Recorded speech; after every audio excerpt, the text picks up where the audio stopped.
Hello, everyone. Let me just reduce the volume. And how's everyone doing? Long time no see.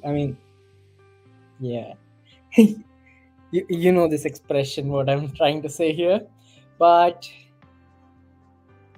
thanks everyone for joining to the part two of our password generator and password manager session, not section, session. And I hope you all are excited for the part two. I am definitely. Uh, Also, because this is where we continue building it. I had two queries which were given on Discord, and I've solved them, I think. I am going to wait for a couple of minutes, let people join in. If you have joined in for part two, like after watching part one, give me a shout out quickly. Just say a hi so that I know that I have folks who are returning back and are excited. And if you're joining me for the first time, that's all right. I will give you a couple of instructions of how you could reach to the point where we are right now. Let me just hold on for another minute.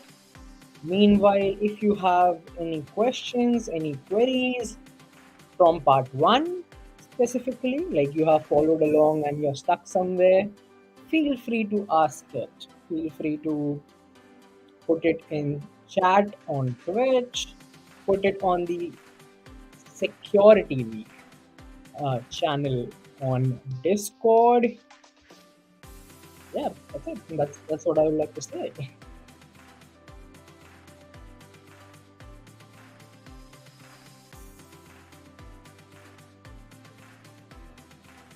Oh, and before I forget, check in.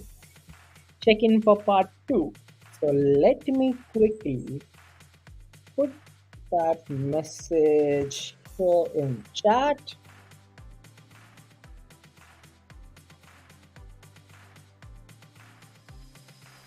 Okay, I'm vibing with the music here. Yep, there is the check-in link. Also, I would love to know if anyone kind of completed the homework. I mean, not exactly a homework, you just had to figure out how can we give a background color to the whole page and not just the main section. Yeah. Also, let me increase the font size a bit so that it's easily visible.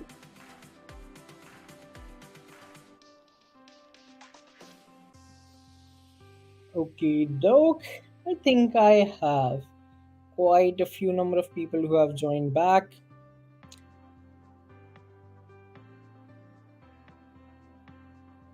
Okay, once you're done checking, we'll wait for exactly around 20 more seconds and then we'll start. Meanwhile, any questions, anyone? Come on, folks. Why do I have an extra? Ignore that.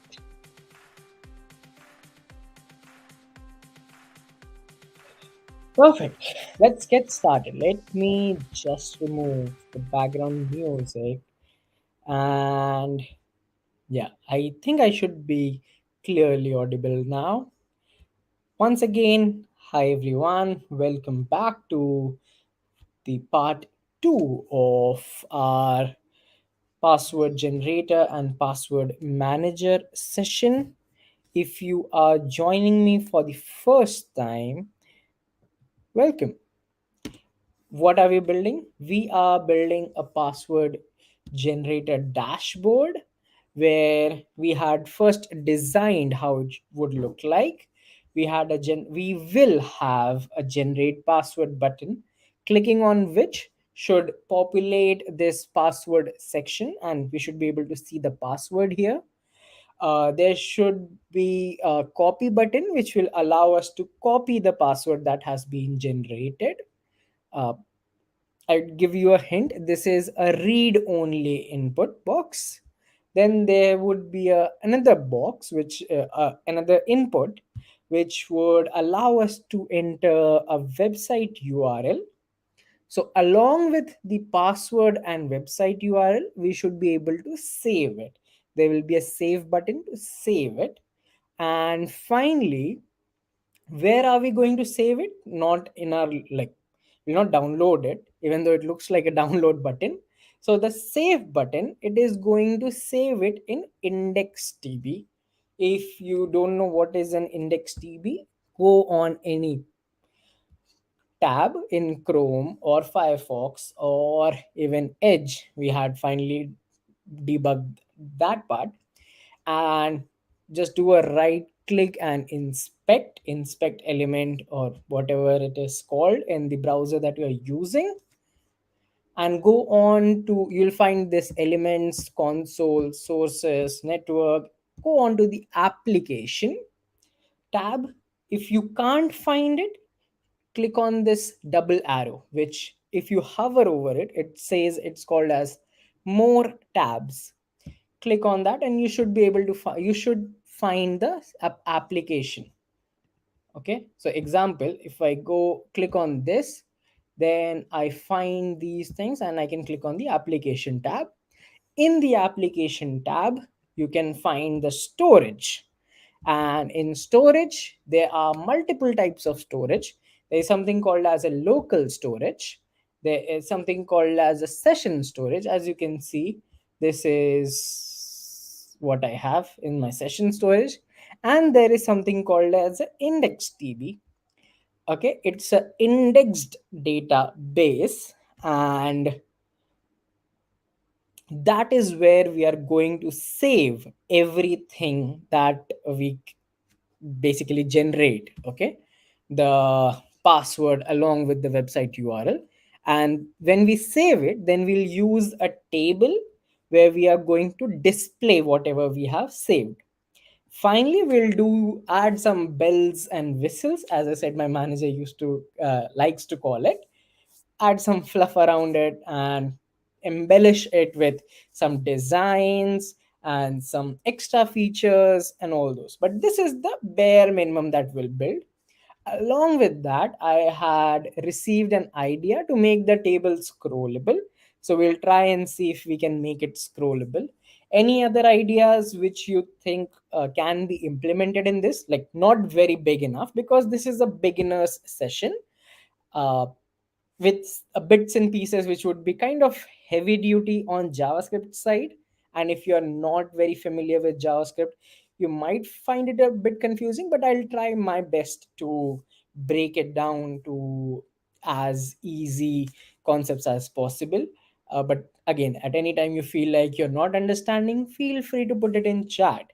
I have received some appreciation for part one. Thank you so much. I like it. Okay, without any further ado, let's get started with the coding. Uh, just a few instructions. Number one, not an instructions, a request. If you already know enough JavaScript and enough React, and it's very simple for you, I would still request you to stay back so that you can help others.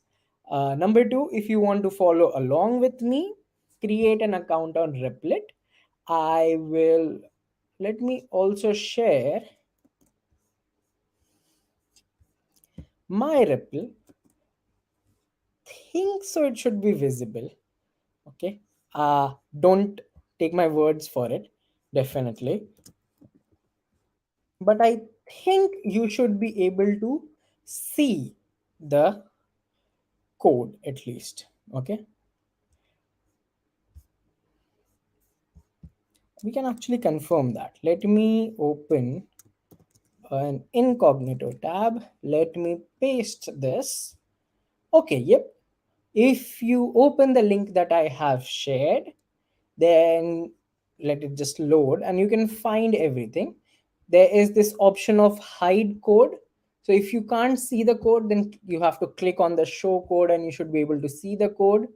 and all you have to do is copy. Oops, I have given away the solution to the homework question, kind of. uh, but yeah, you can find everything here. Ensure that your code looks similar, or as much similar as possible to mine.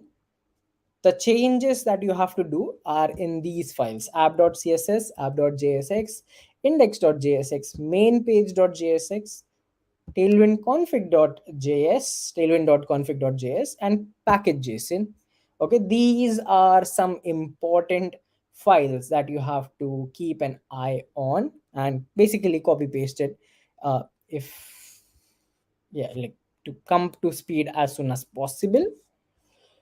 Okay, doke. Now, yeah, before we went, the question was, how do we make the whole thing like have a color, like the whole background to be of one color instead of the patch that we had.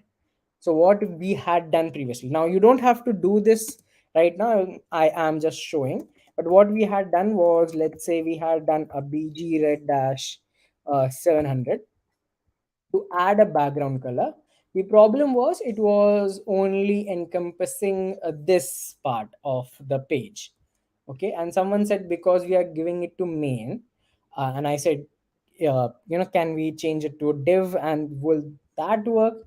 Well, that didn't work too. We can, if we try and take it out from here, add a div, which is around this, like the whole thing, and oops, there we add bg dash red dash 700. What do you think will happen then? Then it takes this width, still not the whole page, but I think I have a solution, a potential solution, I would say. Let me just control z everything that we have here. And the potential solution was root. Okay, star is basically everything. And oops, let me just remove this. Okay, let's see how does this look like if I make it red right now. Oops, that's too bright, sorry. But you get an idea. The background color is now applied to the whole page, which is what I was getting at. Now, which color I want to apply to the background? I think plain white was too bright on eyes, as you saw with red. So I was going with this color. If you click on it, it will copy it, and that's what I'm going to paste here. So once you do that, I think this is a nice tint of white. Okay, and yeah, that's what we had done. We had also created a button on main page which had this background and text of this color, some margin and padding. It was like, rounded on the edges. We added a hover to it, and we have also added a large shadow to it, and have given a color to the shadow. So that is what we have done till now. Now moving ahead, what was the next bit? As and that is why I like to draw. Now we have a clear idea of what we want to build next. We want to build a box, kind of, you can say it is a read only input box. Okay, that is the key here. It's a read only, so no one can type inside this input box, except whenever someone clicks on the generate password, it will populate this box. So that is the next bit that we ought to build. So let's move ahead and let's start building that part. Definitely. Meanwhile, any questions, anyone?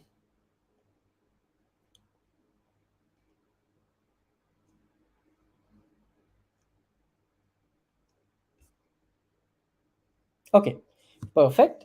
Let's move ahead. And okay, so as I said, we are going to build a input box, which is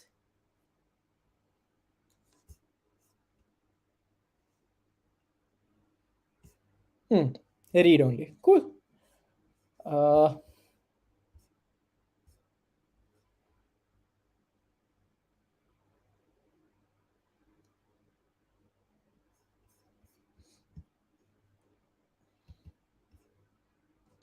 After line number 14, okay, what we are going to do, and the reason why I'm doing this in another div is this box should be below this button. Okay, so let's first do it in the same div, like in this particular div, which starts at line number 6. So after this closing button, let's add a input box, and input is a self closing tag in React, or even otherwise this will be a read only. Okay, so by adding a read only, we have ensured that it is going to be a read only box. Perfect. Now what is the placeholder text for it? It will be let's say password. Okay, that is going to be the placeholder text. Now as you can see, it is on the page, doesn't look good, looks really ugly. So let us add some css to it. So what we have to do is we have to add class name. Now you can add it anywhere, but I think I'm going to follow what I have started here. After the name of the element, I add the class name. So class name, I want it to be rounded. So okay, we have already used rounded. We have used rounded LG. I think I'm going to go with rounded MD this time. Anyone who is joining me for the first time, where are we getting this from?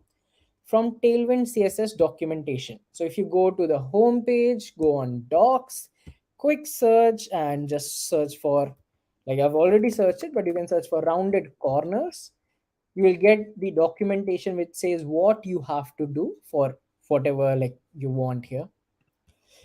Okay, so rounded MD is what I'm going to go with. We also want to give it a border. So border of 2 I think should be good enough. And what would be the color of the border? Just to go along with consistency, where we have everything in this teal color, I'm going to give this as border dash teal dash 700, I think. Again, sorry, a bit of repetition here, but how are we getting these colors? Again, Tailwind CSS customizing colors.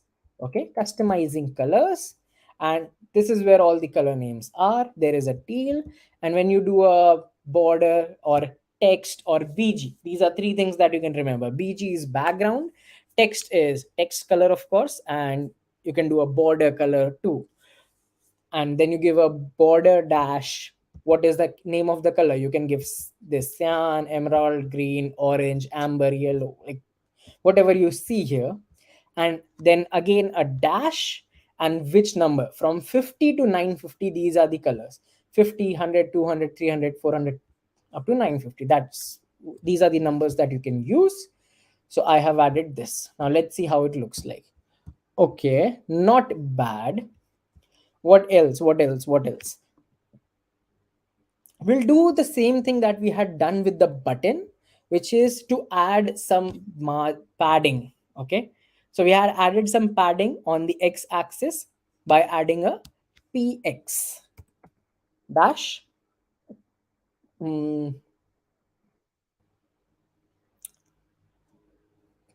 I think that is good. Okay, so we have added some padding here. Also, going back, let me just see in padding, or let me search for px dash. Okay, customize. Okay, not this, sorry. Padding. Okay, if I do a pad, yeah, search for padding. And in px, let me confirm. Okay, you can also use decimal numbers. Okay, so 0.5, 1.5, 2.5, 3, 3.5. You can do all of these. So let's try a decimal just to show you. And on the y-axis, that is top and bottom, how much space do I want to leave on the top and the bottom? That is like py dash 4, let's say. How does that look like? It is basically coming in the size of the button. uh, The problem is, as I said, it is next to it, and I don't want that. Also, if you notice, if I click on it, there's no cursor showing, which is, I think, still fine. Okay, that's not our major concern. Okay, actually, no, I was wrong. Let me go back a bit. This is a read only. So the cursor will not show in a box.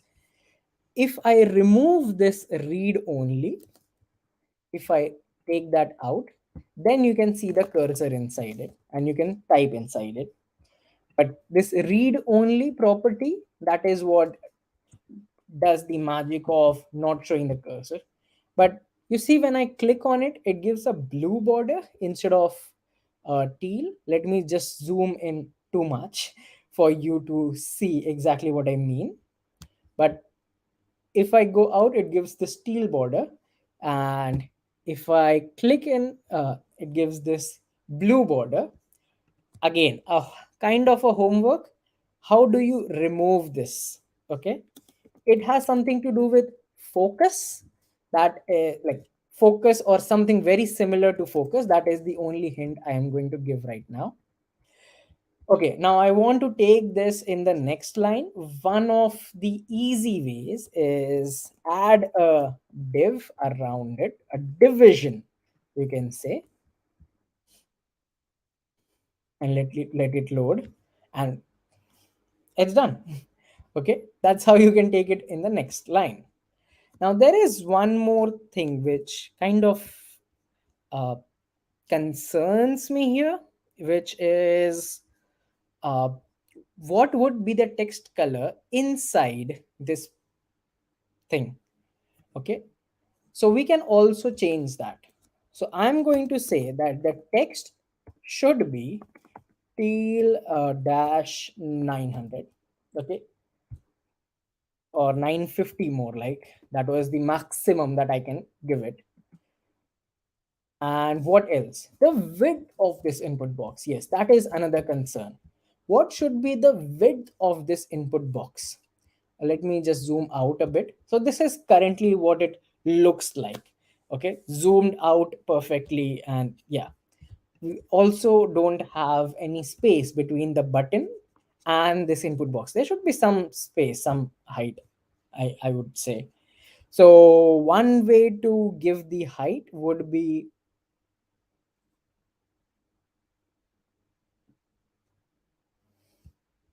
add some margin.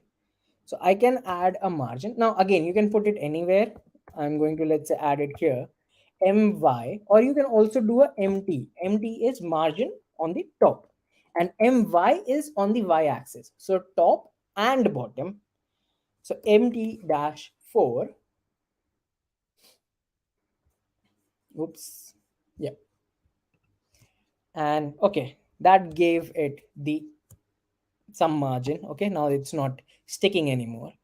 Also, I'm not really liking this shadow dash steel, so for the timing I'm going to remove it. Sorry. Okay, so now we have this and we have the box. I am just not very sure about the width. So how can we change the width? It's very simple. You can define the width. So you can define it like w dash, and before we go further, let's go back to our documentation. Width. So you can see, this is for setting the width of an element. I think we have been here once at least. So width of 0 pixel, 1 pixel, or what you want. You can go for some constants like, width of 72, like, which is 18 rem, which is 288 pixels basically. Or you can do a w-96 for 24 rem, which is 384 pixels. Or you can go into the percentage. So think of it as this way. There is this whole line, okay, which is 100%, right? The whole line is 100%. I want the input box to take 75% of that. So I can do kind of a 3/4 of that whole 100%. The whole line is 100%. I want the input box to take like 3/4 of it. Okay, this read only input box. So I can do a w dash 3/4. And now if I go here, okay, that is massive enough, I think. The maximum password I will generate would be of like 20 characters. And I think 20 characters can easily come inside this box. Uh, you can define the text size too. So we have defined the text color. We can go with like text dash LG to define like a large text should come inside this. Okay, when we add the code for uh, generating and putting it here. What's next? So I hope you all have followed me till now. uh, yep. And also, if you remember, we were using something called as prettier.io. Those who are new, prettier.io, the reason why I'm using it is there is this format option next to the name, and if you click on it, sometimes you will get this error, sorry, formatting failed. And it has nothing to do with your code. I think it's just Replit being overloaded with the requests. So I use this prettier.io where they have this tried online option. You can go there, delete everything that they have, paste your code, and you get it more formatted. As you can see, yeah, I had a very bad formatting failure in the last session. Now in this session you can see like this is how the input looks like. It's too lengthy and everything, but Prettier breaks it down into a easy, more readable format. So I copy that from there and I paste it here. uh, yeah, looks, it's basically the same code, just better formatted. Okay, so we have that. uh, let's go back. We need this copy button. Now where are we going to get the copy button from? There are multiple places, definitely multiple places, but one of the libraries that I really like for the purpose of getting the icons is React icons. I am going to paste the link.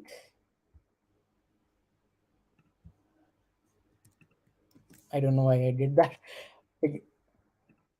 React icons slash React dash icons, I think. Yep.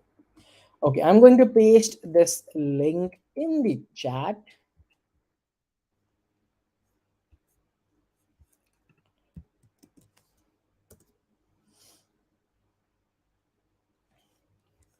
Okay, one of my favorite libraries to find icons. It is very easy to install React icons, and the usage is fairly simple too. And I'll show you definitely how to use it. But the way to save or add it to your project is copy this line for installation, go to our replit and go to the shell, and go to the shell. That is very important. Okay, shell. I'll repeat it again. Shell. You have to go to the shell, and whatever you copied from there, paste it here, hit enter, let it install.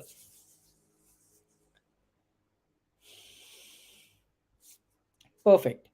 Once it has installed, now let's go back and let me tell you why I like it. It is basically a collection of multiple icons from multiple projects. Okay, you can say you can get icons from ant design, from bootstrap, from box icons, and dev icons, and feather, and basically like I can go on and on and on. And yeah, so many options. Now what are we going to search for? As you can see, we wanted basically a copy button.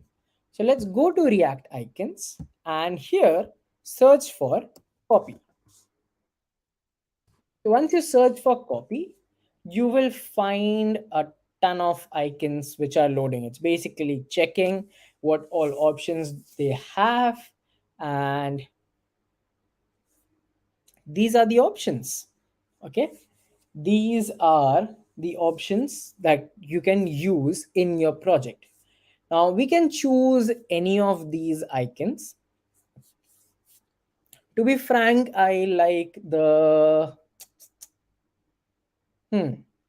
AI outline copy. So how do you use it? You just click on that name and you'll get a pop-up. We are also going to add this notification. I think it's basically the same one that I'm thinking of or going to use. And yeah, you can click on it and it says copied it. Okay. Once you have copied it, come back to your code.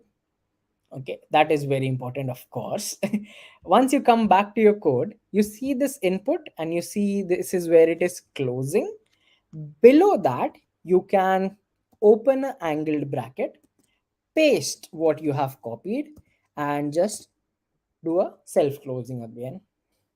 Now we have not imported this yet, so you can copy this name again if you have by mistakenly removed it from your what it's called clipboard. Yeah, you can copy it again and go on the top and go like import curly brackets name of this icon from React-icons slash AI. How do I know it's called as AI? Let's go back. Let's go back to home. And as you can see, if it is a FA, then it is imported from React-icons slash FA, or you can specifically load. Oh, not this. Ignore that. But yeah, this is how you can import it. And so for and design, it is slash AI. And we actually used and design component, right? Because it is AI outline copy, and design is AI, and everything. Okay, let me just zoom in a bit. So that is how you import and design icons. So let's go back and okay, this is here. Let's go to our this thing and let's see. Okay, something broke. Let me check what. Let's go to console and it's still reloading. Oh,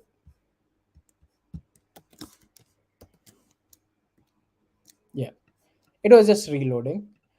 Okay, we have added it and it is this teeny tiny bit of the icon that is just not visible.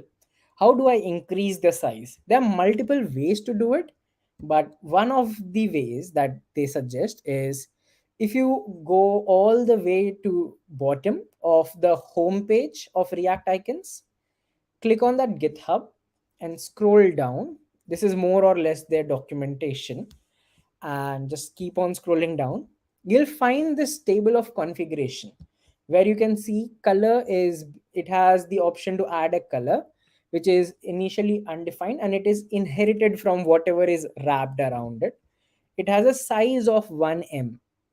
You can add a class name, you can add a style, you can add an attribute, attr, you can add a title, and all those things can be added to your icon. So we are basically going to mess around with this size property. So let's go back to our icon, and here let's add the size, and our size we can say it is going to be 32. That's how you add it, I'm sure. And it voila, it is bigger, definitely. But I want it to be in the same line as this. Again, a CSS problem, multiple ways to solve this problem for sure. I can show you one way today and you will find 100 different ways tomorrow. But the way I would kind of like to solve it is add a class name to this div and say this is a block element altogether. Let's see if that solves it. Nope, not yet. What else do we need to do? Uh,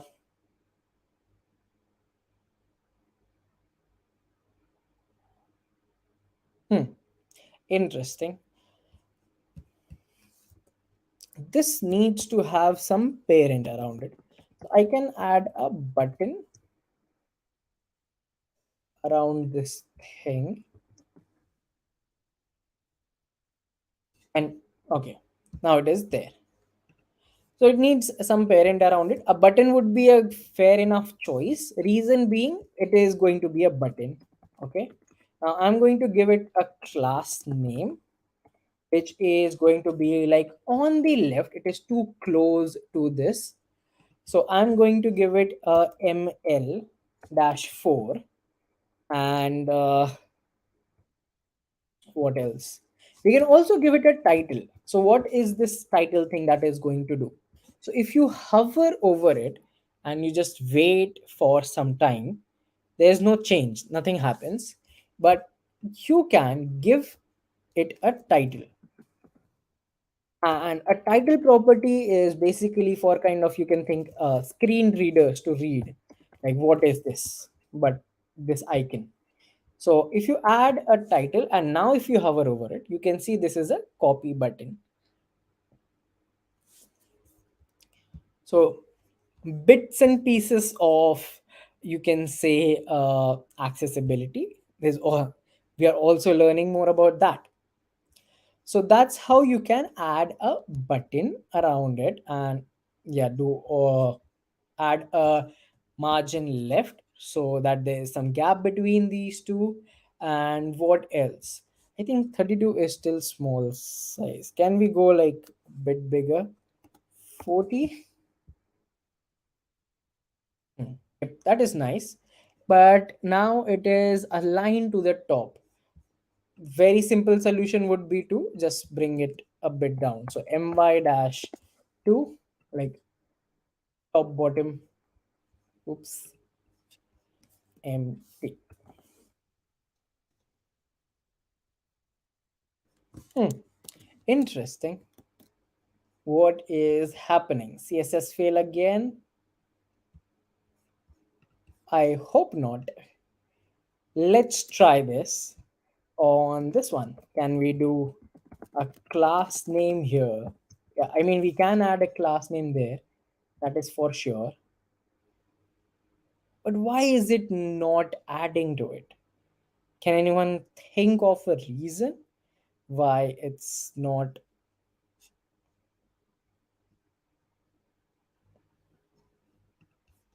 So let me show you. This is how it basically looks like. This div of block. Anyone would like to take a guess, take a try?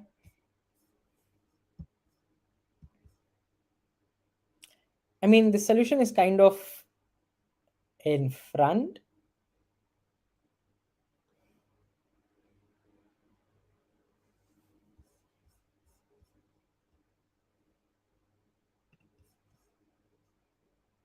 Okay.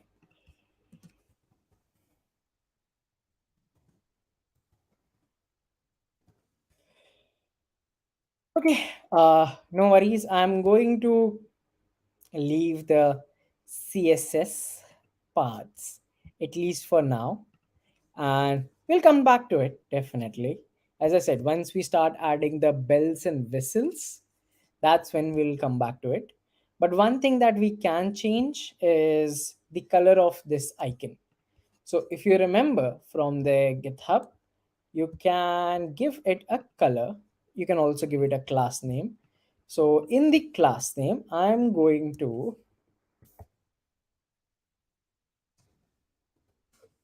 hmm, do you think padding would do it? Yeah, it seems like it's coming a bit down. Can you think like a padding of 10? Would that help? Yep. Where did it go? Somewhere it went somewhere for sure. 4. Hmm. So padding crushed it inside. You get an idea? Padding crushed it inside. But we don't want it to be crushed in the inside. Can we add spaces on the top and bottom and left and right? You'll eventually arrive at the answer. It has to be aligned to with the top of the input, or so it has to be so yeah, the question, not the question, the thing that I want people to do is align it to the middle of this input box. Okay, so center, can you bring it in the center of this box? That is the alignment that you have to look forward to. Okay, that part aside, coming back to our this thing, last name. Yep. So how do I color it? So you can do multiple things. One of the ways to do it that I would like is text dash teal dash 600. You get, give that color and it will change. Okay, the color of this is going to change.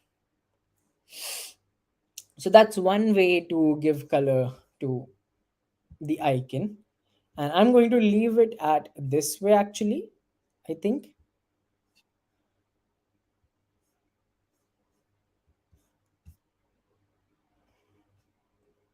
Okay, now what's next? Now we have the button, and we have the copy button, we have this. Let's add some code to generate the password, and add some code to basically click on this and copy it. Okay, now we'll add the functionality for it. We have done the UI part for it at least. Okay, so how do, like, what do we add and where do we add? How does it go about? Uh, okay, so step one, we'll try it first the easy way, and then we'll eventually move on to more and more difficult part where we add more and more functionality, more and more conditions to it. But let's start with the easy way. What is the easy way? The easy way says that we want to generate the password. Okay, of course. So we have to write a functionality which will generate the password for us.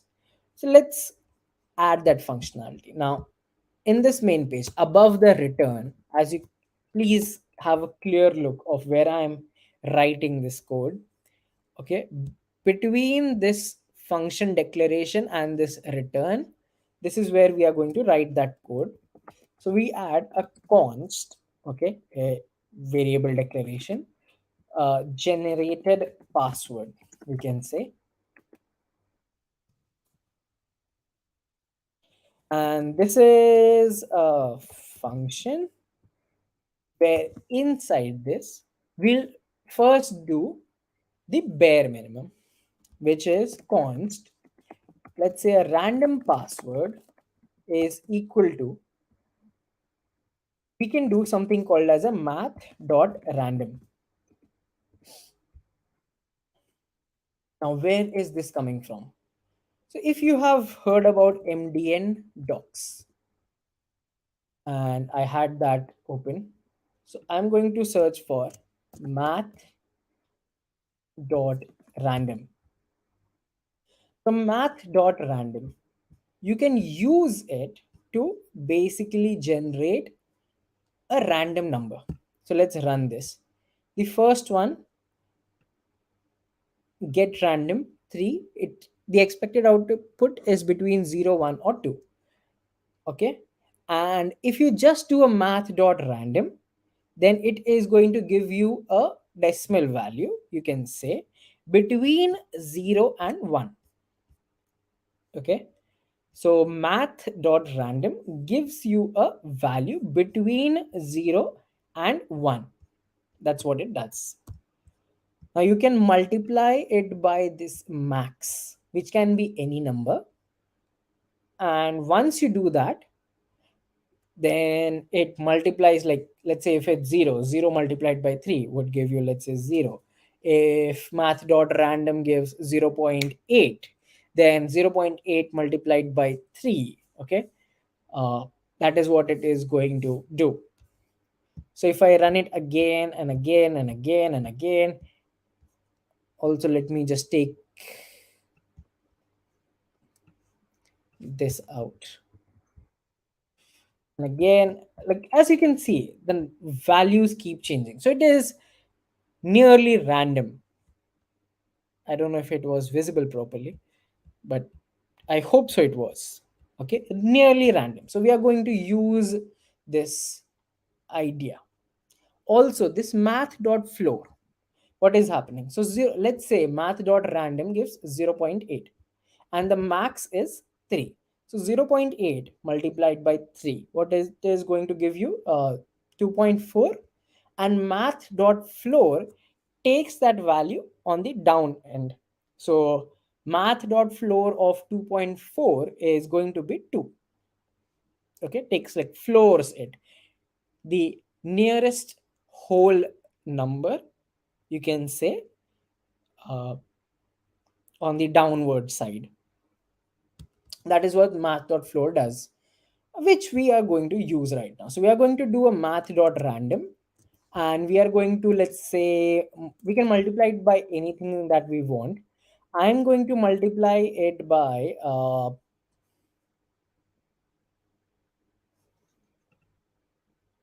9. Okay, that is what I'm going to do, at least initially. And I'll also do a math.floor. So this is how we generate our random password. Let's see if this thing is going to work or not. And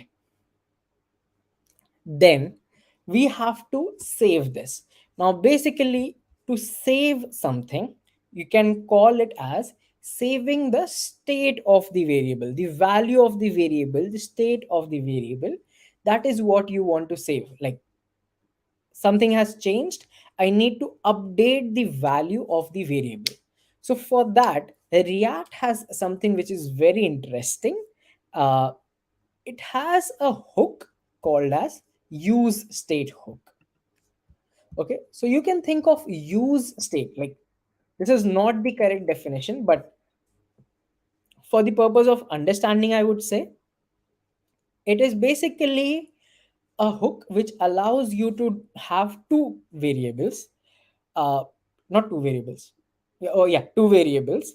First is the variable value, and the second is the set variable value. So whenever you want to update the variable value, you take the set variable value function kind of, and add, like give it the value, and it will update the main value. Now, I know I said some gibberish here, so let me show it to you. So I will have a variable, we'll have a password and set password. Now you can call it anything, but this is a good convention. And we are going to do a use state, and we are going to say it is initially empty. Also, we'll say it's initially empty string. Yeah, I think that would be good. Also, you need to import this use state, otherwise things are going to break. So how do you import it? Comma and use state. Okay. So we have created a variable called as password, and it has an internal function called as set password, which we have named as set password. And now if we initially, the value of the password is this empty string, and I can do a set password here to set the value of it. Now what should be the value of this password later? Once we have generated it, it should be equal to this random password. Okay, that's what we are doing here. So we have created a function inside which we have a random password, uh, which is doing this manipulation, which we saw what is going to happen. We can actually test it out. So we will do a math.floor, math.random into max. And here we can say 9. And let me also remove this particular line and this. Okay, if I run this, 21861467 8. So basically, a number between 0 and 9. This is what I'm going to get from this function, which is what we are implementing here, at least right now, for the time being. Okay, so how do we use it? Now we have created this function. Now how do we uh, use this function? It's very simple, I would say. Sometimes we tend to overcomplicate it because we have to add xyz things to it, but the easiest way to do it is in this password button. In this button of generate password, we have to add a handler, okay, which is called as the on click handler. So if someone clicks this, what should happen? So we will say when someone clicks this, it should,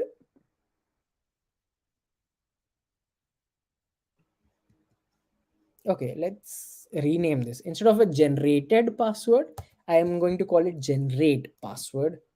I think that's a more apt name.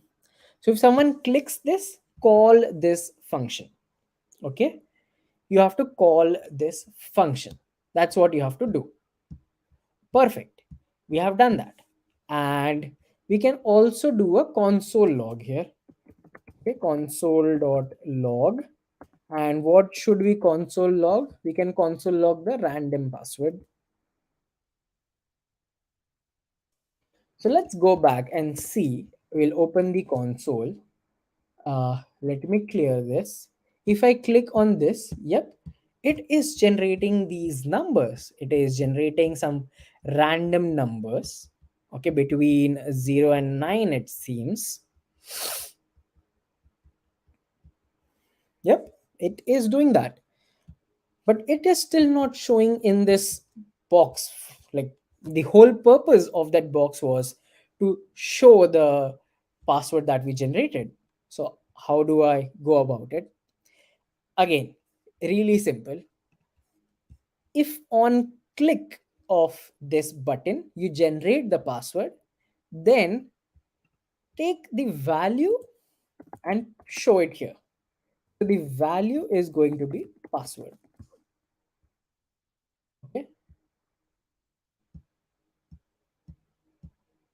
and that's it. That is it.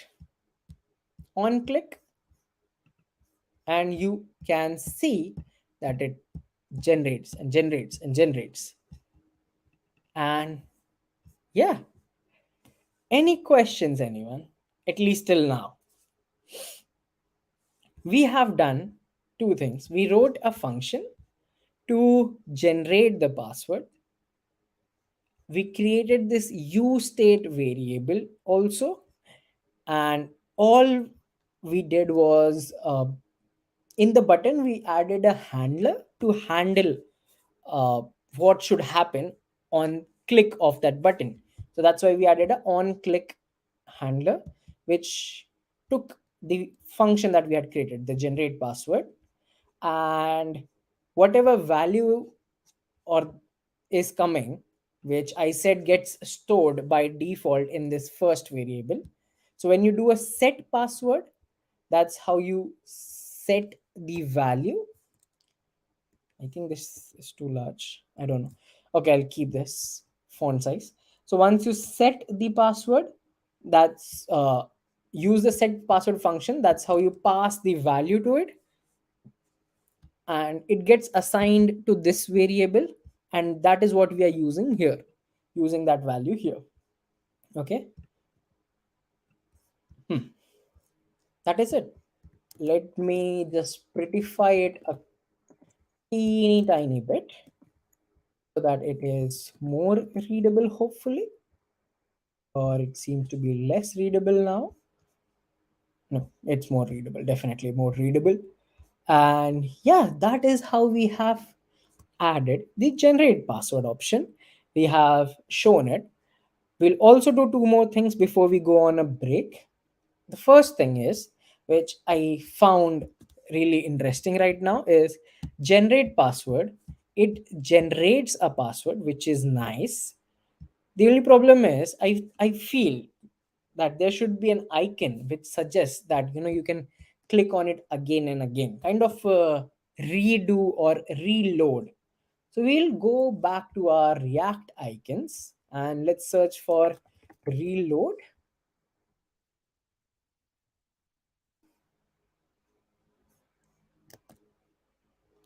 What else can be replay? I mean, uh,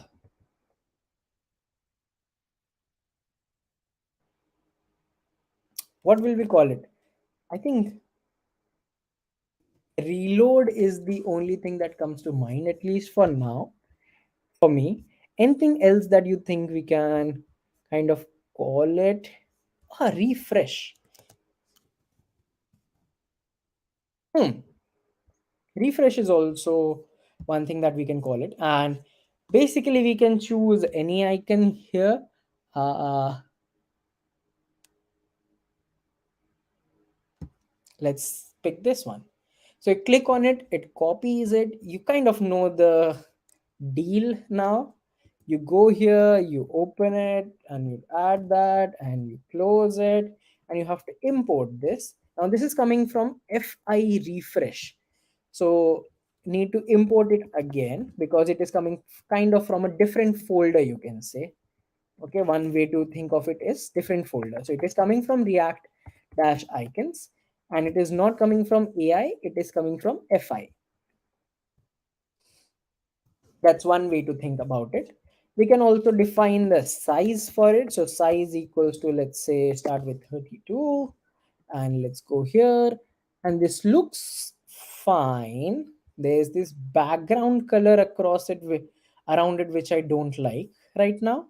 So let's see if, mm, yeah, we should probably remove it. Yeah, probably remove it. Uh, Also, I want it in one line, so you can do a span around, not spam, a span around it, and basically add this span. And in this button, you can do something called as inline dash flex. Yep, it bought it in line. And what else? I need some spacing, definitely. So class name equals ml dash 4, I think. Yep, that should do it. Okay. And why is the background like that? I can actually give it the same background.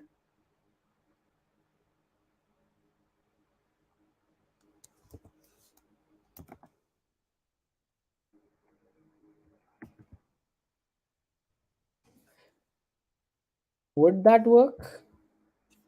Well, it's not taking on this one. So what is causing that? So many CSS fails, definitely. Ah, perfect. Okay. Suddenly generate password looks too small. Let me reduce the size of this. Okay. I think this is good. And on hover, we can basically take this and give it to this one.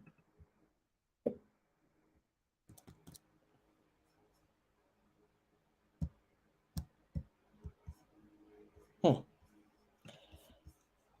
Instead of this, if I do a drop dash shadow dash lg, interesting. Once again, I'm kind of curious. Why is it? Hmm.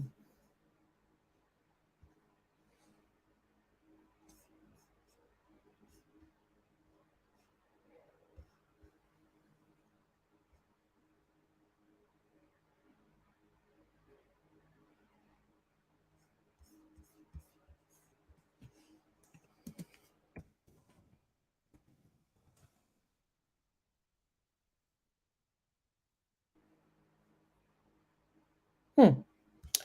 Not so sure.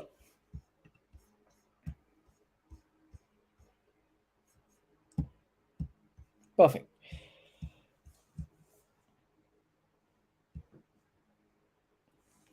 Yeah, I think I'll leave this to it, definitely, at least right now, because the main purpose is to get this part working now. which is this copy button. Now, for the copy button, what is the logic? So, when you click on it, it should copy the password that has been generated. Very simple. We will do a similar thing. We'll do a const. You can call it copy password. And what is that going to be? It is again going to be an arrow function here. And we have something called as uh, clipboard, I think. Yeah, clipboard API, which is very simple like this. You can do a navigator dot clipboard dot, if you want to paste something, you can like read from clipboard. You can do a read text. I think there is a write text too. Wait, let me just quickly find that. Oops, not this one. Navigator dot clipboard. I think it's called as, yeah, clipboard write text method. Perfect. So the clipboard interface property writes the specified string in the system clipboard. So basically, what you want to do is when you click on that button, you want to write the value of the variable password to your clipboard. So the way to add it is very simple. Navigator dot clipboard dot write text. And what should it write? We already have saved the value in the password variable. So when we click on that option, just take that like whatever is the value of that variable, just copy that. And now we have to add it to this copy button. And how do we add this to a copy button? Kind of, we all know it right now. You can do a on click, and on click, oops, you want to run this function copy. Perfect. So now if I, like, let's say generate 8. Okay, now the 8 is the value. Now if we click on this and I go here and I paste, it's 8. Okay, as simple. Now instead of this very small one digit password, can we try and increase the number of digits that it is generating? Well, yes, we can definitely.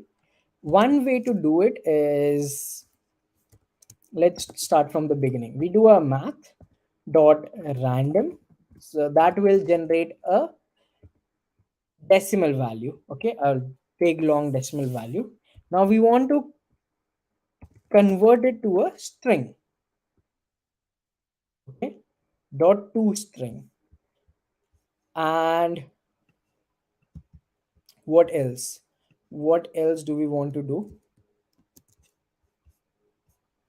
Hmm. Let's see what this give us. So it gives us this very big, what do you call,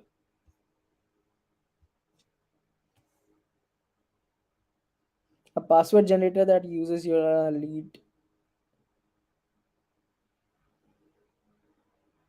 Oh yeah, we are going to do that definitely. Like we are, like that is the ultimate idea that I have. So we can, sorry, coming back. But yeah, that is something that we are going to build over.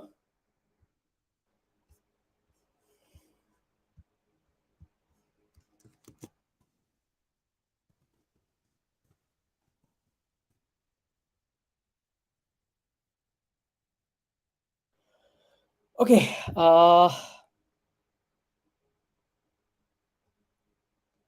hmm, let me see if I can find it here.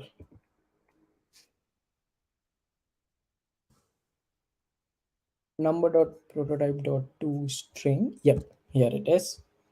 Uh,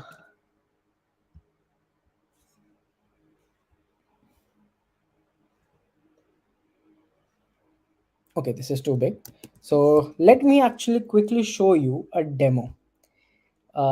We have this, right? We have const, let's say val equals to math dot random dot to string. That is what I have written till now. I am going to give it dot 36, and then I'm going to console log it.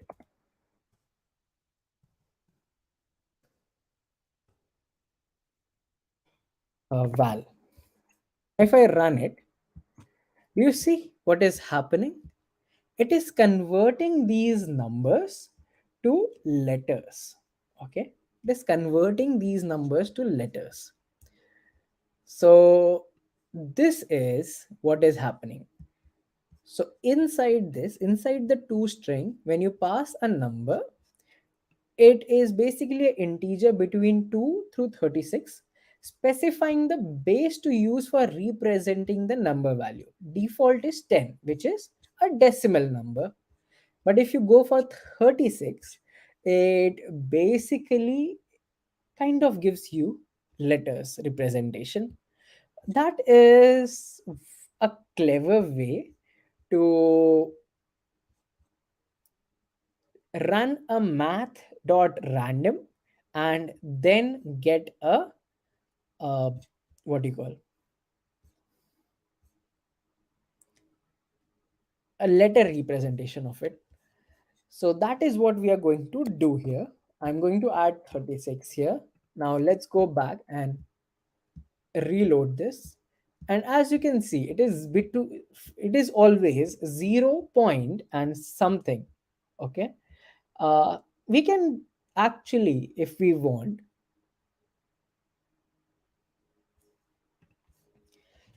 then we can try and remove some uh, things from this.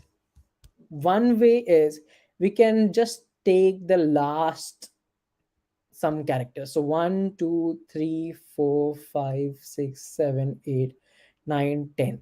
We can take the last 10 characters if we want. So dot slice we can do, and we can do a minus 10.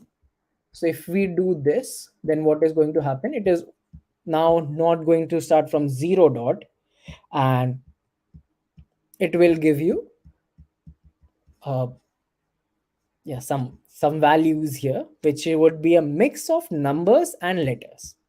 Okay, base 36. And once you click on this copy, so this is 1p94, I go here, it is the same.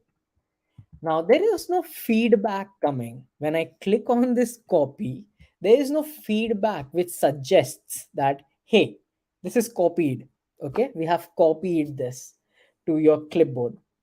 So once, now let's take a break here, and once we come back from the break, that is what we are going to work upon. Give a notification. Okay, give a alert, give a toast, and that's where the hint is. We'll give, use something to give a toast saying that, okay, copied this, we have copied this value, password copied to clipboard, or some notification like that. So let me just wait here for 30 seconds. If anyone has any questions, then we'll go on a break for 5-7 minutes, and after we come back, we'll add a library to give us a notification, a good looking notification. One way is to use alert, and then we'll also add a input button where we can add the uh, website URL, and we'll also add a save button to save it, or let's see how far we go. So any questions, anyone, before I jump off? And then we'll be back in like 5 minutes. Quick break. Need to stretch a bit. It's been so long I've been sitting here.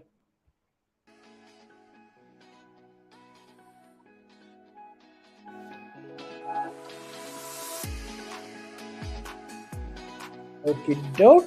See you in 5 minutes. Main.js.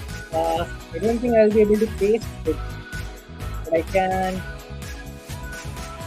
Oh, you share this link. Yeah.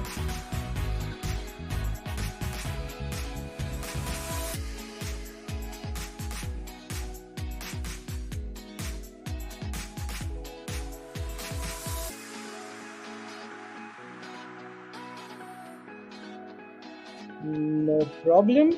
See you all in 5 minutes. Stretch a bit, have some water, and be back soon.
Hello, hello, hello. How, how's everyone doing? And let me reduce the volume a bit. And yep, okie doke. Good to be back. Hopefully, everyone is back. We'll wait for 1 minute and then we'll continue. So, till now, let me give you a recap. Till now, we have added this generate password button where I have this massive CSS fail, at least right now, which I'm going to look over later of what is happening and why is it happening to give you some context there.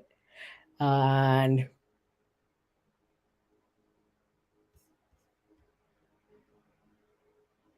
hmm, but other than that, what else have we done? We have basically added a generate password button which generates a password. This is random enough, I would say. Okay. And it generates the password by using this function, this method, whatever you want to call it.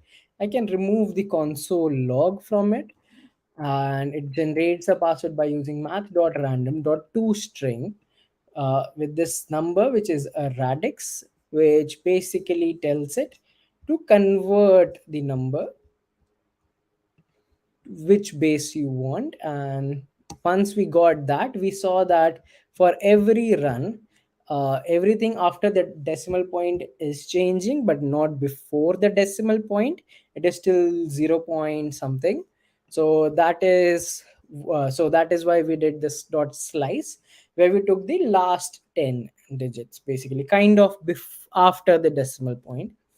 And then we are using the set password internal, you can say a set password function to give it the random password, and this random password gets updated. It updates this password variable. Okay, the set password updates the password variable. That is the key here. And we are using this use state hook, which is available from React.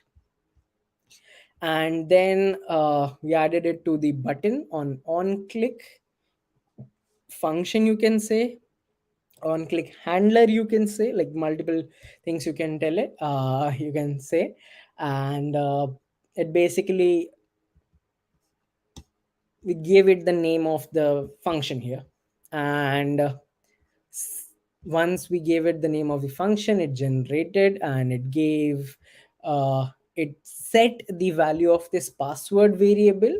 Then we took that value and we are showing it to the read only input here.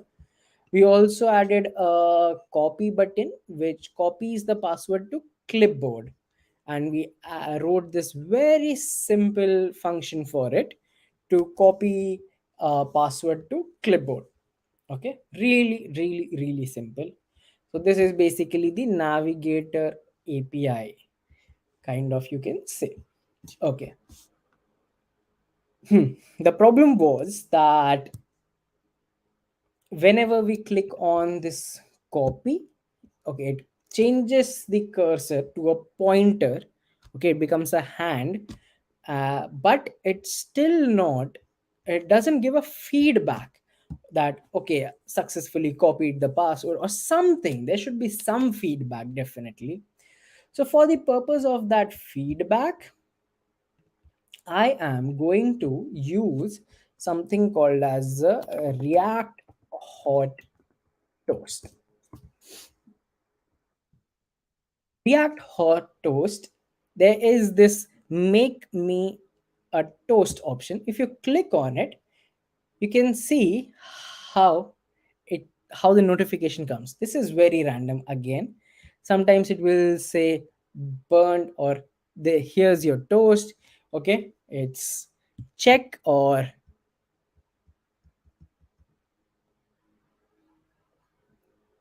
uncheck. So this was random, but you get the idea of how the notification would look like.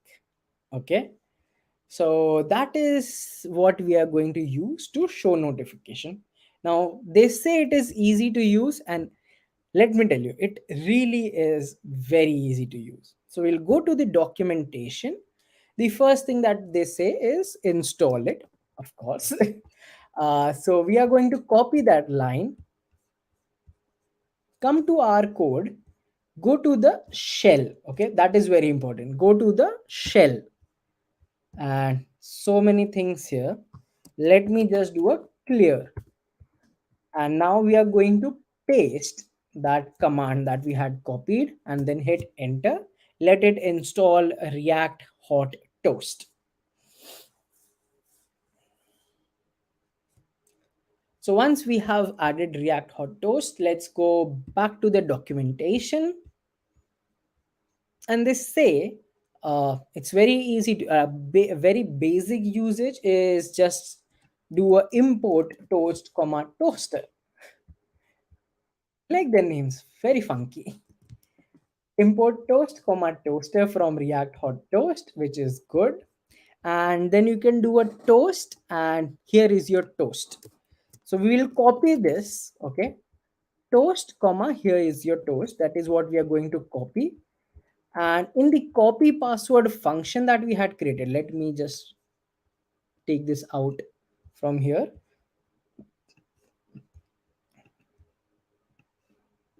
Yeah, in the copy password, after we have successfully copied it to the clipboard, we'll send a toast message. And instead of here is your toast, we'll say password copied to clipboard. Okay, that is what we are going to show. Let's go and check. Nothing is happening. Okay, we ought to go back to the documentation. So we imported two things. We imported toast. We used toast. We also have to use this toaster. Okay. Now toaster, since I have kind of experimented with it, the best way or like best place to add the toaster is at the top, kind of, I will say. So here, after the first div, you can add the toaster. Oops. Yes, just the toaster. Now let's go back and let's reload if it has not reloaded. Sometimes it just takes time. And sometimes there is an error. Interesting. Let me just reopen it.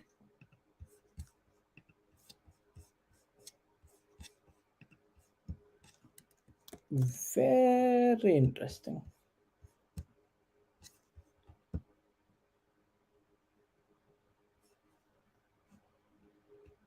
Okay, doesn't seem there's an error.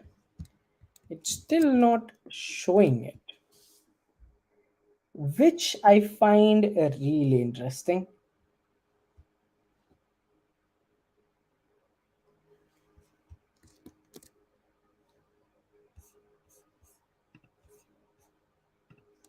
What did I do wrong? I don't think so. I've done anything wrong. Okay, this toaster is causing me some problems. What problems? If I just do a toaster again, hmm, interesting. So it is causing me some problems here. One way to solve it is I think you have to give it some options. So you can give it a toast options equals to, and you can give it a duration of, let's say, 2000. Does that solve it? Nope, not yet. Hmm, what else? What else did?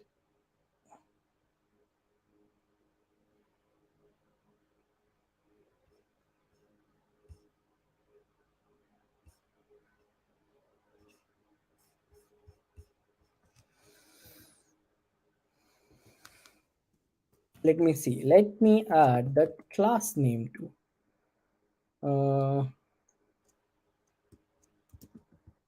Class name of dg dash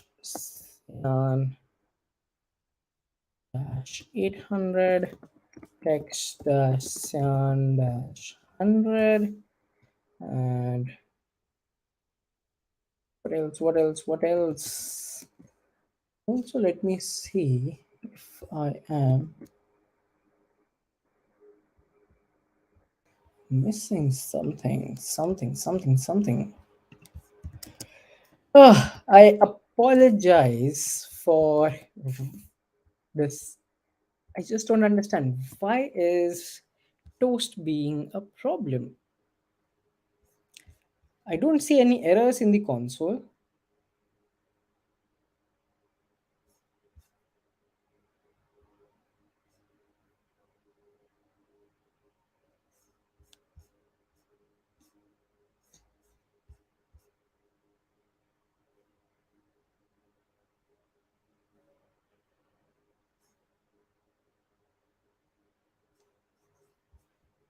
Sorry, I was reading a message. I don't think if you copy something from mine, if it should mess up mine, because basically create a clone of it.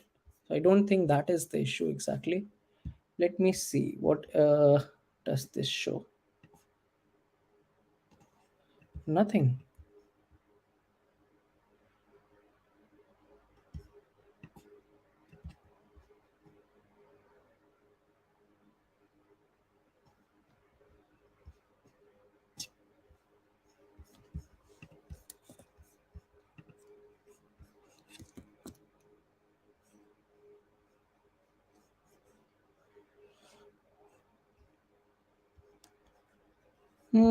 Wait, let me give me a second, everyone, please.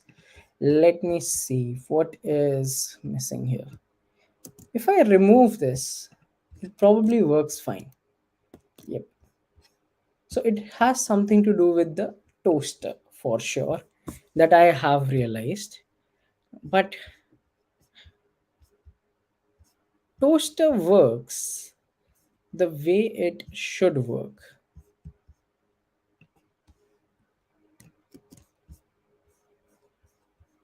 And we have imported it, right? Yep, we have imported it.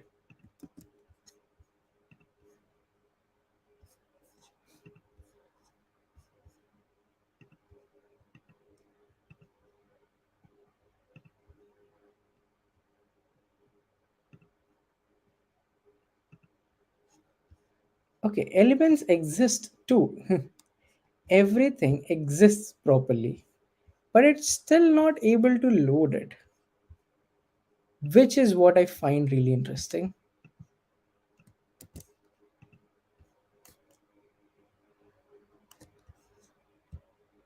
Ooh, did you see that? Finally figured it out. So it has something to do with this, and that, my friends, is how you debug. I was like, the elements exist, but it's still not showing. Why? What happened? So there is this particular div which has a z index of 999, which is, I think, the toaster. Okay, that is the toaster. And what this is doing is it basically taking the color that we have defined on the root, and it's putting that there. So do you think if I put it on the body, then would it show? Yep. And everything works. Whew, that was a really nice debugging. Like, praise to myself. But yeah, so coming back, and now it was not a fail that I like. And so the issue, okay, let's go back to it because I really like this one. So toaster, it basically creates, okay, I also want to check if I can remove this and it still works. Yep. Okay, so basically this class name doesn't work for sure. Okay, so that is useless. And okay, I've copied now the toaster. So if you want to add a style, change color to it, you'll have to add style like this. Background would be, let's say, whatever color you want. Uh, hash 083344. Okay. And now if you click on it, that's the background color.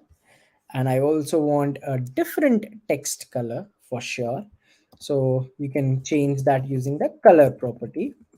So I want that to be hash CFFAFE. And now if I go and see, yep, password copied to clipboard. Perfect. Password copied to clipboard. Now we are getting the notification.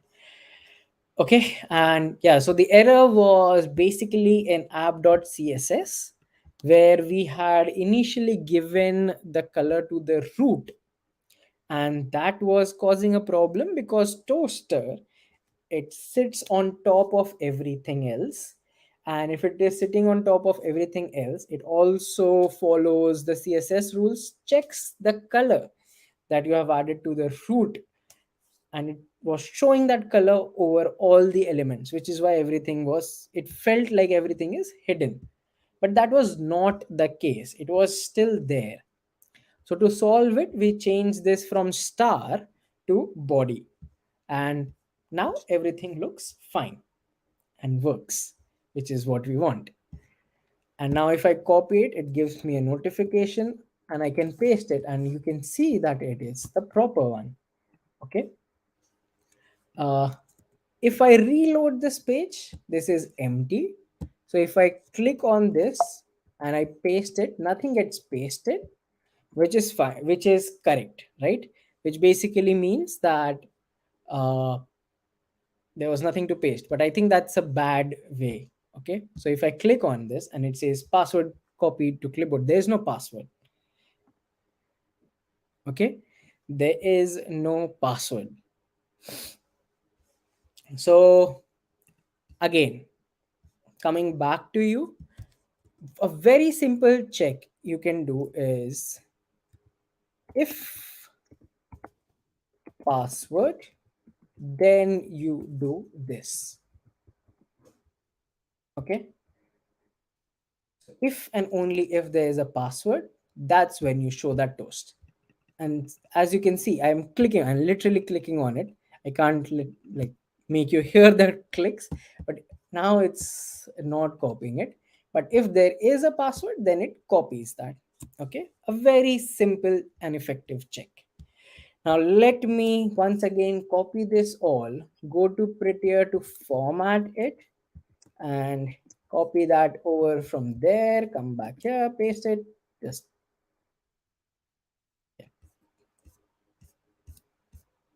you now know what I do here. Perfect. Okie doke. So we have added a notification, which is nice. Now let's move on to the next bits. Now to minimize, okay, is everyone following along properly? Any questions, anyone that you have been scared to ask, or anything that you think I'm going too fast? For adding the notification, we just added this library react-hot-toast. We imported toast and toaster from it. We use the toast to tell it the message, like, show this message. And we use the toaster to basically invoke this notification. You can give it a duration, so you can give it like, let's say, 5 seconds. So that is going to stay there for 5 seconds. Okay, so 5,000 is 5 seconds. So yeah, I think 2000 is enough, good enough. And if you want to add some background or color, you can do this. And how do you get these hash? Go on Tailwind, customizing colors, choose the colors that you want. Okay,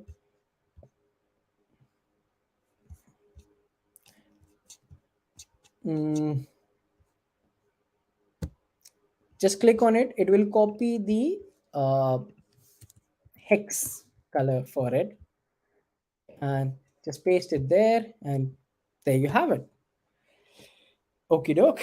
Moving on. Now, I haven't received any questions, which means everyone is very happy, which I find nice. Now, let me minimize. So, there is this option of folding the line. So, I'm going to fold it. Okay, fold from line number 32.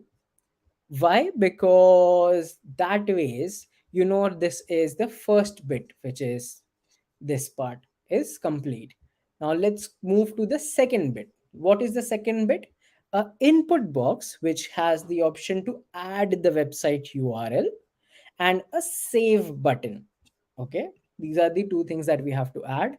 So I'm going to close this and I'm going to create a new div now. This is where the second part of the magic is going to happen. Okay. uh hmm. So in the second part of the magic, we are again going to start from an input box, definitely, but this time it will not be a read only. Okay, it is not going to be a read only. So what is the placeholder going to be? It is going to be a website. Uh, like, and then it's a self closing. So this is what we add, and see, this is how it looks right now. Ugly. Uh, but we know how to. We add a class name to it. Okay. Once again, I am going to expand this, and step one, I'm going to basically copy the styling first, at least for now, and then let's see if we can modify it, or if you have to modify it. So I'm going to copy the styling for the input box, and I think it looks fine, don't you? uh, Yeah, and we have created an input box. Best. This was easy and quick and fast. Definitely. Okay. So the input box is created. Now we need to add the icon. Let's find a save icon. Let's go to React icons and find save. So many options. We can choose anything. Let's go with this AI outline save. Let's come back. Now that icon is from AI. Okay, AI outline save, it is from AI, and we have already imported one icon from AI, so I can basically paste it here. AI outline save right there. Let's add AI outline save and self close it. We are going to follow a similar method from previous. We need to add a button around it. So let me just quickly copy it over. So let's say button, and this goes inside that button. We can copy these two things, and we have to change the title. Okay, so this is actually a save button, and for this we can just copy this over, definitely. Perfect. And let's go here. Let's Oops, I forgot a closing. Okay, and that's how it looks right now. Alignment issue, definitely an alignment issue. Let me know if you can figure that out. Also, I'm going to quickly take this over on Prettiers just to beautify it and paste it here. Perfect. And let me see if I can. Yes, good, looks good. So now we have the option of adding stuff here,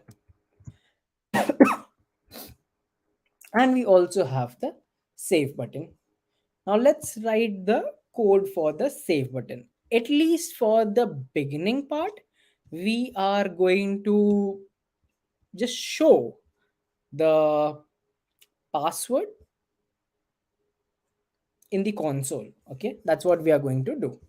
We're going to show the password in the console and the website also in the console, like whatever website that we have uh, written there, we are going to show both of them in the console. So let's create a variable const website comma set website, and that is again a use state and empty. It's an empty string to start with at least. Okay, once we have done that, we can create a save password. So const save password equals to empty, and inside this we can say console dot log and website comma website variable. Now okay, we'll take this variable and show, then we can do a comma, and then we can show password and then comma and this variable. Okay, and now since we have created this, we can go back and call the function. Definitely, right? We know how to call the function. There will be one slight change here. Let me show that to you. So on click of the button, we want to save the password. So we know we can use the on click handler, and it is called as save password, right? I hope so. Save password. Yep, save password. That is the function that we had created. So that is nice. The problem is we have not taken the value from the input box. Okay, we have not taken it yet. So to show the value, we know what we have to do. We do a value equals to name of the variable, which is, let's say here, website. But what happens when you change the value of that input? That is the question that we have to ask. How do we capture the changed value of the variable? I'm kind of hinting it there. If you click on a button, then you do a on click, you add a on click handler. So if you want to check what changed in the input, which handler would you add? Any guesses? No prizes for guessing, let me tell you that. Oops. But anyone? I have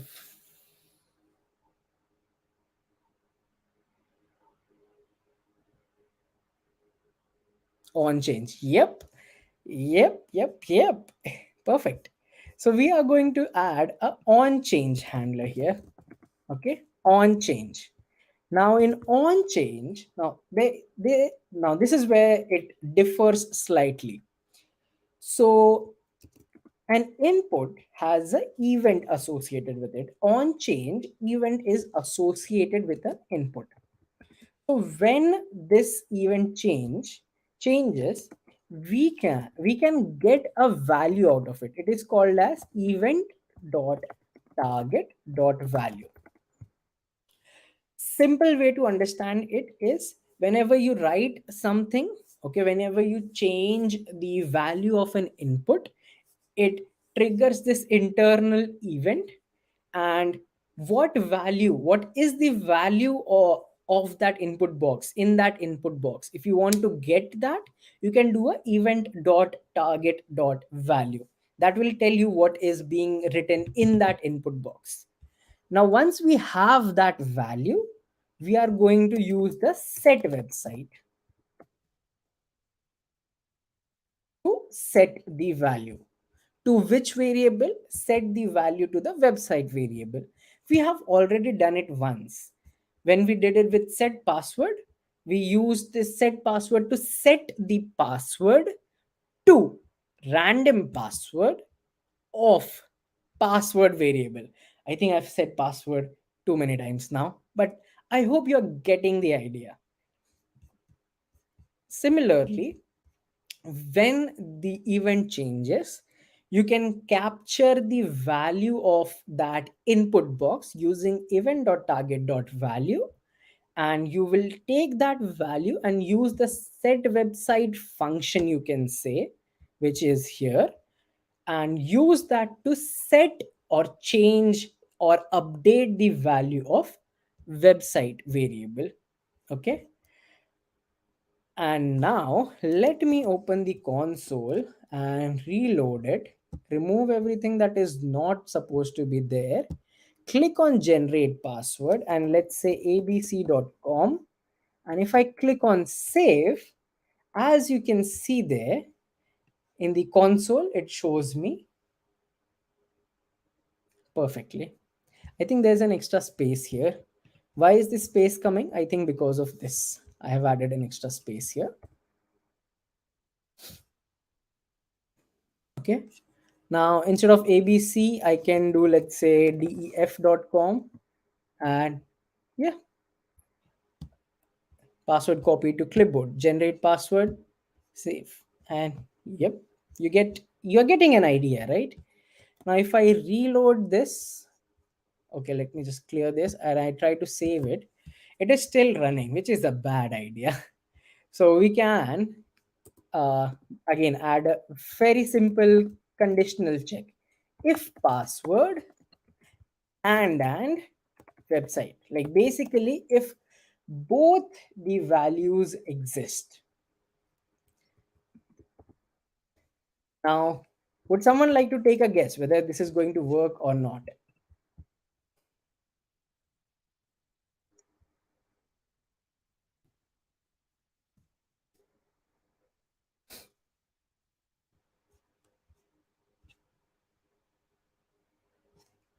Okay, let's check that out. If I try to save, nothing happens. If I do a generate password and try to save, nothing happens. If I do a abc.com and save, and it works. We should also give a toast, right? The way we have added. So we can add the toast as password saved successfully. Hmm. So now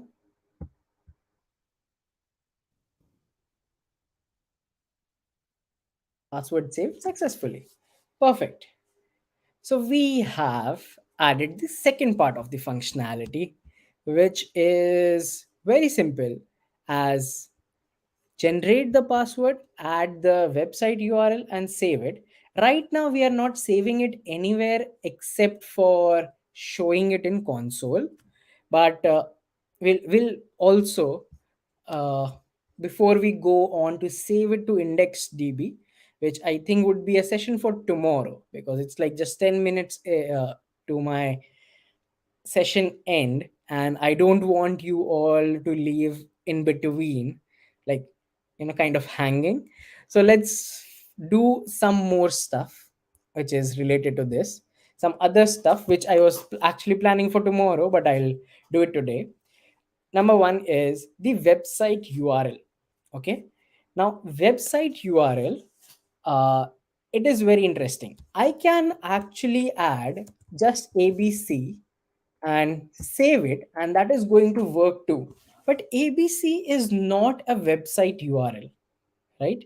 It's not a proper website URL. A website URL should end with like a .com, or and it should start with, let's say, HTTP or HTTPS. That's how a website URL should look like normally. uh, Not even if .com, it should end with, let's say, .io, something, something. Like, you get an idea, right? This is not a website URL. ABC is not a website URL, a proper website URL. So that is what we are going to change. We are going to add a condition to first check whether the URL that is being provided, is it a valid URL or not. If it is a valid URL, then and only then we are going to allow saving it to the, like, console logging it or save it to database and everything. If it is not a valid URL, we'll give a error message. So there are two ways to do this.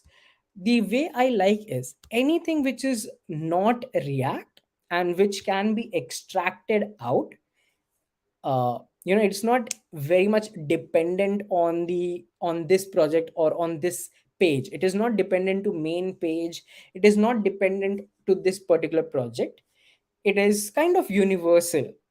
I try to take that out and put it in a utils, you can say, a utils file, a utility file, you can say.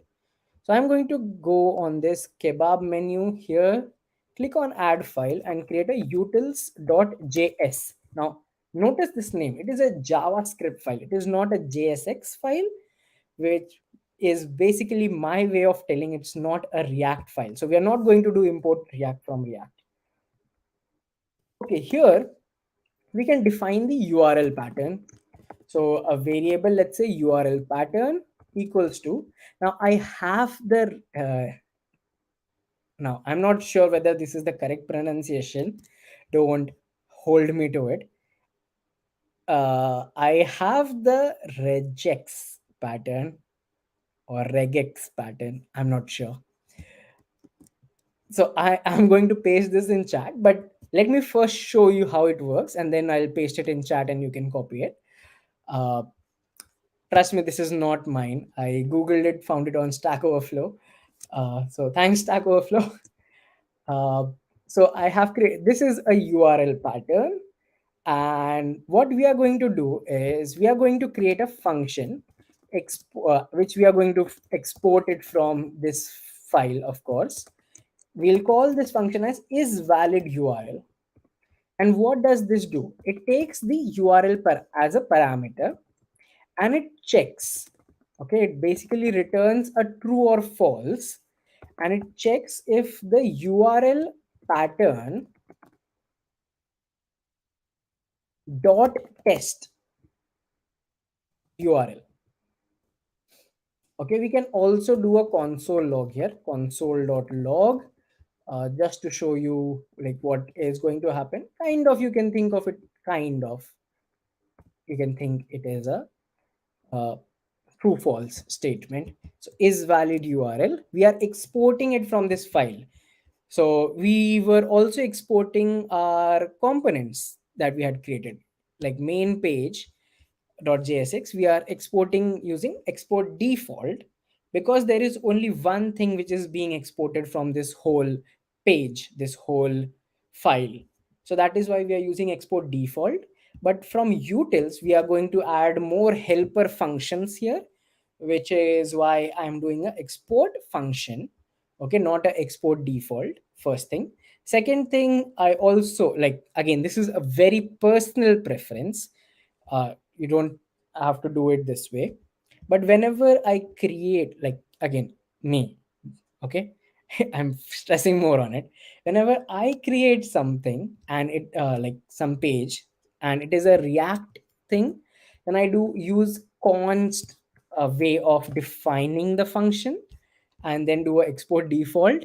Whenever I do utils, then I do a export function, like this way of defining the function. Again, very much a personal preference.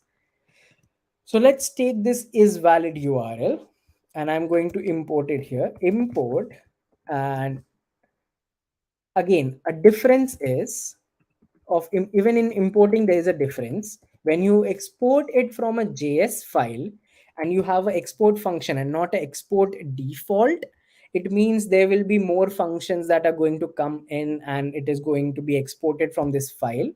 So you have to kind of choose what you want to import explicitly. Like, I want to only import this particular function. Whereas in app.jsx, we did not do a import main page like with this brackets, right? We just imported it because that is the only thing that is exported from there. Again, a way of thinking, you can say. So import is valid URL from, where are we importing it from? ./utils file. We are importing it from ./utils file. Even in, as I said previously, we don't have to add the extension to JavaScript JS or JSX here. Okay, we don't have to define that it is a .js file explicitly. And now let's go here. If password and website, and we can also check like below this, uh, what we'll do, we have to basically check that whether this is a valid URL or not. Uh,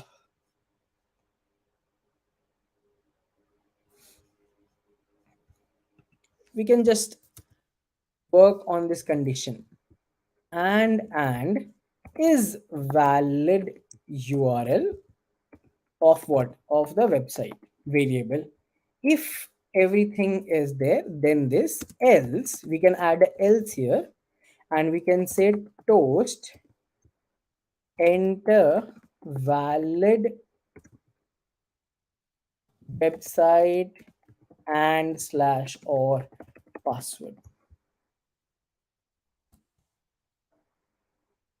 Why did I do a and slash or password? Because in the same condition we are also checking whether the password is present and website is present and the website URL is a valid URL. If all of these conditions are successful, then we are going to do this, else we are going to show this notification.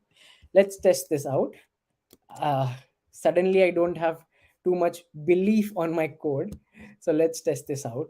If I try to do this, enter a valid website and or password, let's do a generate and let's do ABC, enter valid. So it and also this is coming from utils.js colon 4.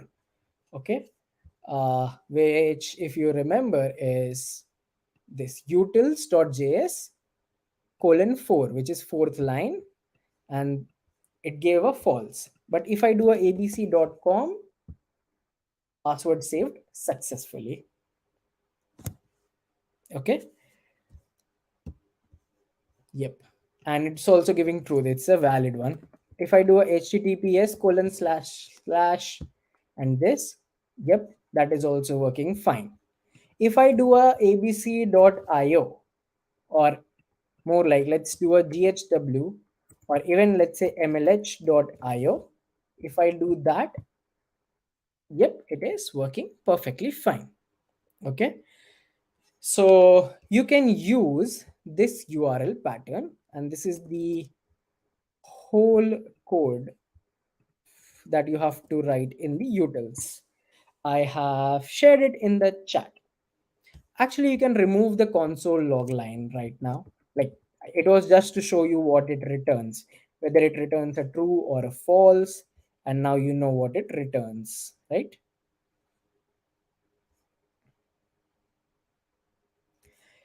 Okay, my time's going to be up right now. Any questions, anyone, before I leave? You're welcome. Enjoy the upcoming streams. See you all tomorrow for the final session of Password Manager, where we will do the index DB part and do the table part and add some bells and whistles to it. Maybe we'll not take a break tomorrow. But thank you so much, everyone, for joining. And yeah, even I had a lot of fun doing this. And hopefully, we'll keep on continuing this, complete this, and at the end of it, you'll have a very nice project to work on, or like add to your portfolio or use in your daily life, day to day life. So, thank you so much. See you all later. Bye bye.